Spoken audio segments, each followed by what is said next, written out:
Obviously, tale of two halves between the first half and the second half. I think this was a great indication of this new tournament format of giving rewarding the top seeds with a bye, but it also gives the lower seeds like a Jacksonville State a little time to get in rhythm. Obviously, they had a game to fill out the court and the surroundings. So I hate that it took us 20 minutes to fill our way out there, but certainly proud of that second half, and what a tremendous defensive effort by our basketball team. That's where it all started up front with Courtney Lumpkin, Linda Dixon, and then at the center line, just really inspired play by China Bozeman and Tyler Atuin, who comes out of nowhere and gives us 16 of the biggest minutes of this season for her. So very, very proud of our second half effort. Coach, did you think that was really the difference, and they were more comfortable in the first half and y'all weren't? Y'all just kind of feeling your way through it? I'd like to think so. Let's chalk it up to that. How about that? And call it a day. It was obvious. We got open looks and open shots. So the shots that we got in the second half were no different than we got in the first half. It just took us a little while to get into our groove and find a nice rhythm. I also attribute that when we play defense and get after them, that's when our offense is its best, because now our blood's pumping and we're ready to run the floor and play 94 feet of Lady Eagle basketball. So, we'll chalk it up to that and decipher if it's something else later. Questions? Yeah, I was going to say, Bozeman's undoubtedly got the green light with 31 shots, but your other players, I mean, you had 4 players in double figures.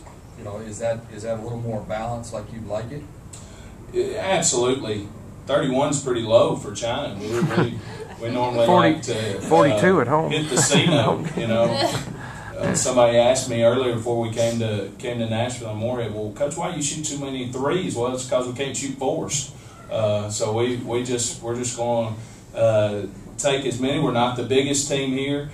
We know that teams obviously pick on our size disadvantage, but the one advantage that we do have, we have tremendous shooters. As good a shooting team, JoJo, as I've ever been around. And we had some great shooting teams at Middle Tennessee.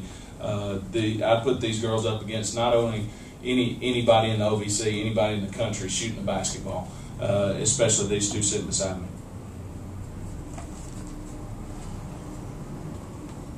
China, if you want to speak about the defense and the defensive pressure in the second half, how that gets y'all's team going.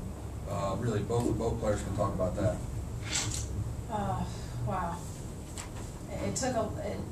It's hard. It's all hard when it comes down to it.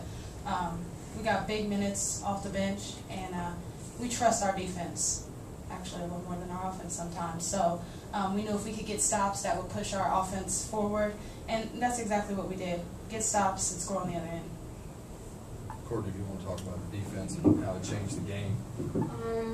I would have to agree too.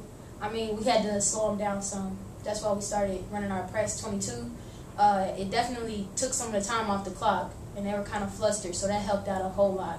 So by us pressuring, like we did, me and Linda Dixon up at the top and the middle line, it helped out a lot. So I think that was a big key, was our press. China, you talked about you trusting your defense sometimes more than your offense. I mean, does the defense just kind of get y'all going offensively, get you more in a flow and a rhythm offensively? Oh yeah, nothing better than an open floor. Ashar runs the floor tremendously. Linda Dixon, Courtney as a point guard runs the ball up and down the floor like no one I've ever seen before. And if I'm spotting up, Allie's spotting up, it's hard to defend. So our defense really gets our offense going. Coach get after y'all at halftime? Like nobody's business. Definitely did, but we needed that, obviously. Very just. But it worked for us, and we knew what we had to do. So on top of him, we knew this was a big stage to play on. Got some nerves out that first half, and then just came out and played our game. Have any of you ever been a part of a 31-0 run like you had in the second half? No, I have not. And would you attribute that to the press? I sure would. Yeah, absolutely. yeah, I didn't know what the numbers were, but I knew ours kept going up a little bit, and theirs stayed put. And at the half, after rant, rave, fuss a little bit, this one right here, calm, cool, and collected senior, pulls me off to the side and says, "Coach, we need to run a little bit." And I said, "Well, that's fine by me. Let's do something." We spent 20 minutes watching everybody else do work. So the thing that I love about this basketball team is the leadership. We have great internal leadership from the senior spot. We have two tremendous juniors that have logged as many minutes as anybody in this league, in Courtney Lumpkin and Linda Dixon. Linda Dixon has been as big a Velcro player for our team as anybody in this league. And words can't express how much I think of these three, and then along with Ashar Harris, who just goes to work every night and battles tougher and bigger players. So 31-0, I'll take that any day of the week, twice on Sundays. Anybody else with anything? Thank you, Coach.